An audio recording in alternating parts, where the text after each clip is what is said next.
Good morning, students. How are you? Welcome to all of you in physics online class.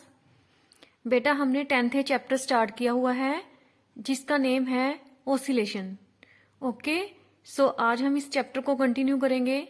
बेटा जो simple harmonic motion है उसके जो characteristic हैं, displacement, velocity, acceleration, okay, and total energy associated with simple harmonic motion, वो हमने last lecture में complete कर लिए थे.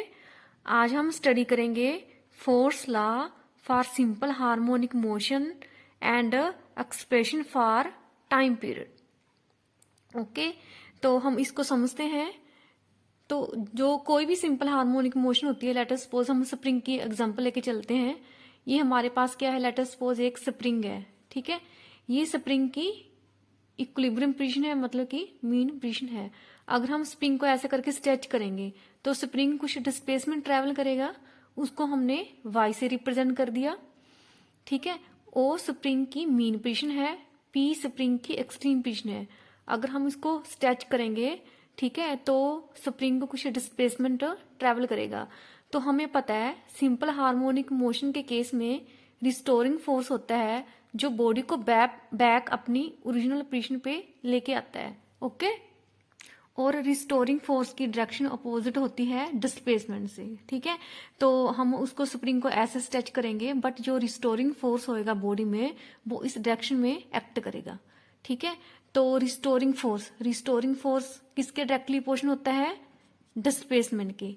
जितना कोई भी सिस्टम है ज्यादा डिस्प्लेसमेंट ट्रेवल करेगा उतना उस बॉडी में ज्यादा रिस्टोरिंग फोर्स एक्ट करेगा. अगर हम यहाँ से डायरेक्टली पोर्शन का साइन हटाते हैं तो हमारे पास आ जाता है -k. माइनस इसलिए आता है क्योंकि F और Y दोनों की डायरेक्शन क्या है, अपोजिट. ओके, और K क्या है, फोर्स कांस्टेंट. तो जब हमने सिंपल हार्मोनिक मोशन का कंसेप्ट डिस्कस किया था तो उस केस में हमने एक्सेलरेशन को फाइंड किया था. एक्सेलरेशन किसके इक्वल होता है, -ω²y. ओके, तो सिंपल हार्मोनिक मोशन के अकॉर्डिंग फोर्स का फॉर्मूला क्या होएगा, F is equal to -ky. वैसे इन जनरल फोर्स का फॉर्मूला होता है मास इंटू एक्सेलरेशन. तो सिंपल हार्मोनिक मोशन के केस में एक्सेलरेशन की क्या वैल्यू होती है, -ω²y. तो हम यहाँ पे एक्सेलरेशन की वैल्यू पुट कर देंगे तो फोर्स की वैल्यू आ गई हमारे पास -mω²y. इसको हमने 2 से रिप्रेजेंट कर दिया. फिर हम फर्स्ट और सेकंड इक्वेशन को कंपेयर करेंगे. ठीक है, अगर हमने फर्स्ट और सेकंड इक्वेशन को कंपेयर किया, ठीक है, लेफ्ट हैंड साइड हमने फर्स्ट इक्वेशन को रख दिया, राइट हैंड साइड हमने सेकंड इक्वेशन को रख दिया. माइनस के साथ माइनस कैंसिल हो गया, y के साथ y कैंसिल हो गया. सो हमारे पास ω² की वैल्यू आ गई k/m. ओके, तो ओमेगा की वैल्यू क्या आ गई हमारे पास, √k/m. ओके, तो इस केस में देखो आगे ओमेगा किसके इक्वल होता है, 2π/t. ठीक है, और टाइम पीरियड किसके इक्वल होएगा, 2π/ω. ठीक है, और ओमेगा की वैल्यू क्या आ गई हमारे पास, √k/m. ठीक है, यहाँ पे हम पुट कर देंगे ओमेगा की वैल्यू √k/m. हमारे पास m क्या है, इनर्शियल फैक्टर, और k क्या है, स्प्रिंग फैक्टर. ठीक है, तो टाइम पीरियड की वैल्यू हमारे पास आ गई, time period is equal to 2π² inertia factor upon spring factor. Okay, तो हमें पता है फ्रीक्वेंसी का टाइम पीरियड के साथ क्या रिलेशन है, we know that frequency is equal to 1 upon time period. ठीक है, तो हम इस फैक्टर का क्या कर देंगे, अपोजिट. तो हमारे पास फ्रीक्वेंसी की वैल्यू आ गई 1.2π√k/m. ओके, तो हमने क्या टॉपिक डिस्कस किया आज, force law for simple harmonic motion and expression for time period and frequency. Okay, हमारा नेक्स्ट कंसेप्ट है, जो सिंपल हार्मोनिक मोशन होती है वो 2 टाइप्स की होती है, undamped and damped simple harmonic motion. सबसे पहले हम डिस्कस करते हैं डैम्प्ड मोशन का मीनिंग क्या है. डैम्प्ड मोशन का क्या मीनिंग है, जिसका displacement with respect to time क्या होता है, decrease. That motion is called damped harmonic simple harmonic motion. देखो वाई एक्सिस के लोग हमने डिस्प्लेसमेंट को रिप्रेजेंट किया, एक्स एक्सिस के लोग हमने टाइम को रिप्रेजेंट किया। ठीक है। अनडैम्प्ड मोशन का मतलब होता है जिसका एम्पलीट्यूड, ठीक है, ये क्या है, मैक्सिमम एम्पलीट्यूड है ना, वो with respect to time change नहीं होता, मतलब कि जिस मोशन में एम्पलीट्यूड कांस्टेंट होता है that motion is called undamped simple harmonic motion. Students next 2 lecture में ये हमारा चैप्टर कंप्लीट हो जाएगा। आज मैं इस चैप्टर का थोड़ा सा आपको दोबारा ओवरव्यू दे देती हूँ। सबसे पहले बच्चे मेरी आपको रिक्वेस्ट है, आपने इस चैप्टर के नोट्स साथ के साथ प्रिपेयर करने हैं फिर नोटबुक पे। मंडे तक ये हमारा चैप्टर कंप्लीट हो जाएगा। मंडे को हमारी जूम मीटिंग क्लास है। जूम मीटिंग क्लास में मैं सभी की फेयर नोटबुक चेक करूंगी। ओके, तो आपने साथ के साथ वीडियो देखनी है, वर्क करना है। कई बच्चों को मैंने नोट्स भी सेंड किए हैं, आप उसकी हेल्प भी ले सकते हो फेयर नोटबुक कंप्लीट करने के लिए, और आप बुक की हेल्प भी ले सकते हो। बच्चे थोड़ा सा मैं इस चैप्टर का ओवरव्यू दे देती हूँ, आपने कैसे इसके नोट्स प्रिपेयर करने हैं और आपने कैसे इसको लर्न करना है, क्योंकि नेक्स्ट वीक में इस चैप्टर का टेस्ट भी है। तो बच्चे जो हमारी 10th यूनिट है उसमें मेन क्या है, ओसिलेशन एंड वेव। ठीक है, 10th ए चैप्टर का नेम है ओसिलेशन, 10th बी चैप्टर का नेम है वेव्स। तो सबसे पहले हम ये जानते हैं what is the difference between oscillation and wave. ठीक है, देखो वेव वेव क्या होती है, देखो अगर हम वेव को रिप्रेजेंट करना चाहें तो वेव ऐसे होती है।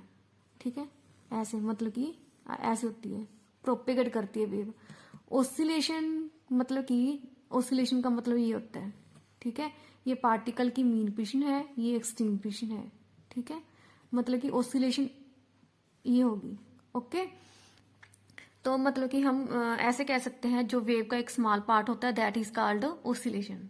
ओके, तो ओसिलेशन पढ़ने से पहले मैंने आपको डिफरेंट डिफरेंट मोशन के बारे में बताया था, जैसे पीरियोडिक मोशन क्या होती है, ओसिलेटरी मोशन क्या होती है एंड वाइब्रेटरी मोशन क्या होती है। पीरियोडिक मोशन क्या होती है बेटा, periodic motion of a body is that motion which is repeated after a fix interval of time. कोई भी मोशन है जो हम डेली लाइफ में ऑब्जर्व करते हैं, अपनी डेली लाइफ में जो मोशन फिक्स टाइम के बाद रिपीट होती है that motion is called periodic motion. जैसे revolution of earth around the sun, ठीक है, motion of moon around the earth, कोई भी मोशन है। जैसे सिंपल पेंडुलम की हम एग्जांपल लेके चलें, सिंपल पेंडुलम के केस में जो एक ऑसिलेशन है वो भी फिक्स टाइम के बाद रिपीट होती है। So this motion is also called periodic motion. Next, what is the difference between periodic and oscillatory motion.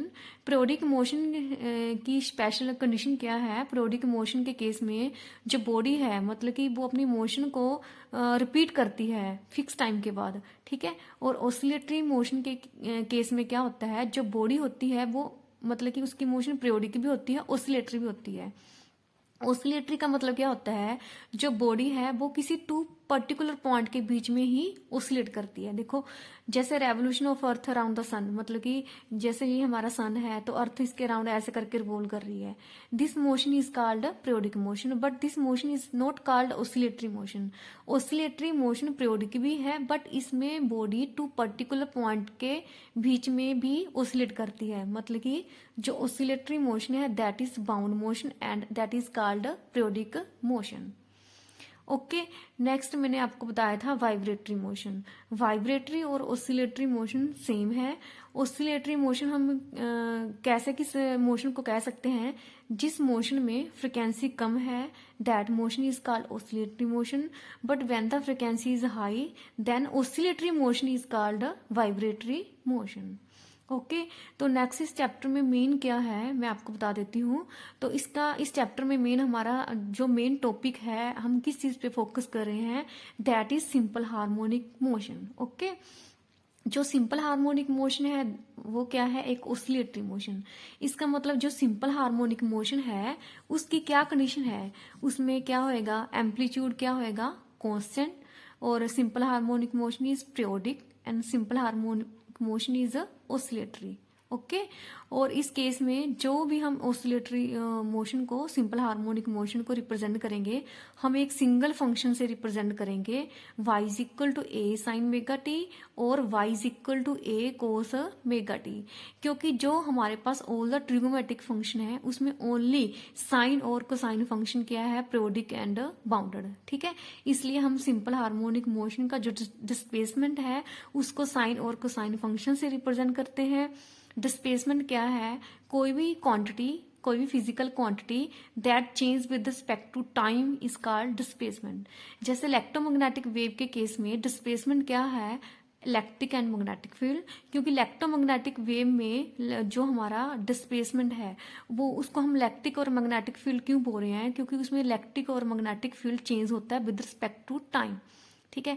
जहाँ जैसे हम सिंपल हार्मोनिक मोशन के केस में हम मतलब कि डिस्प्लेसमेंट किसको बोलेंगे, हम पोजीशन को बोलेंगे, क्योंकि पार्टिकल की position with respect to time change हो रही है, इसलिए सिंपल हार्मोनिक मोशन के केस में डिस्प्लेसमेंट क्या है हमारा, पोजीशन। ओके, तो इसका मेन फंक्शन है y is equal to A sine omega t, जहाँ y is equal to A cos omega t, ठीक है। बट हमने सारे चैप्टर में कौन सा फंक्शन कंसीडर किया, y is equal to A sine omega t. कोई भी डेरिवेशन है सिंपल हार्मोनिक मोशन की, हम ये फंक्शन भी लेके चल रहे हैं और चल सकते हैं, ये वाला फंक्शन भी लेके चल सकते हैं। हमने ये वाला फंक्शन कंसीडर किया क्योंकि प्रदीप की बुक में जो सारी डेरिवेशन है वो साइन फंक्शन को लेके की हुई है, ठीक है। बट न्यूमेरिकल में हमारा ये दोनों फंक्शन यूज होएगा। ओके स्टूडेंट्स, आज मैंने आपको एक न्यू टॉपिक करवाया और इस चैप्टर का बेसिक क्या है वो बताया। बेटा हमारे मंडे को ये चैप्टर कंप्लीट हो जाएगा, आपने साथ ही साथ इसको प्रिपेयर करना है। कोई भी प्रॉब्लम हो तो मेरे साथ शेयर करनी है। Okay, thank you, have a nice day.